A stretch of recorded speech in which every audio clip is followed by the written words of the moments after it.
Pemirsa calon presiden nomor urut 2 Prabowo Subianto kembali meraih elektabilitas tertinggi sebagai capres pilihan milenial dan Gen Z. Menurut hasil survei terbaru Indonesia Political Opinion, Prabowo Subianto meraih elektabilitas suara sebesar 31,4%. Calon Presiden nomor urut 2 Prabowo Subianto kembali meraih elektabilitas tertinggi sebagai capres pilihan milenial dan Gen Z.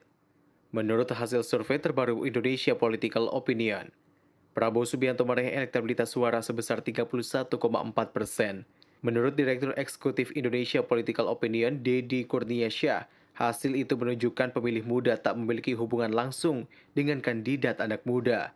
Survei ini dilakukan mulai tanggal 10 hingga 17 November 2023 terhadap 1.400 responden dengan metode multi-stage random sampling. Sebanyak 33% dari total responden merupakan kalangan milenial, dan sementara sebanyak 19% berasal dari kalangan Gen Z.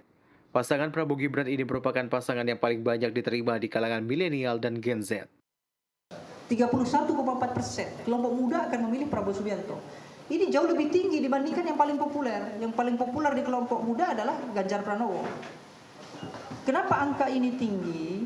Karena sekali lagi anak-anak muda itu mereka hanya akan mengikuti tren.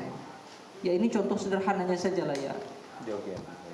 Iya misalnya dengan istilah gemo yang sekarang di Prabowo Subianto. Goyangan Prabowo yang kemudian dieskalasi menjadi gerakan-gerakan tren, begitu kan kira-kira.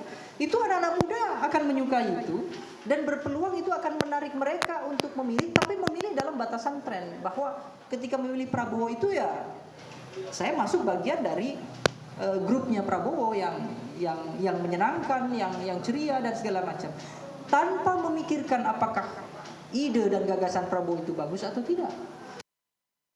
Dari hasil survei Indonesia Politik Opinion, generasi Z dan juga milenial akan memilih Prabowo Subianto sebagai calon presiden. Hal ini karena aksi Prabowo Subianto yang selalu memperlihatkan goyangan khasnya yang dicap gemoy, sehingga disukai dan memperoleh suara terbanyak dari kalangan anak muda.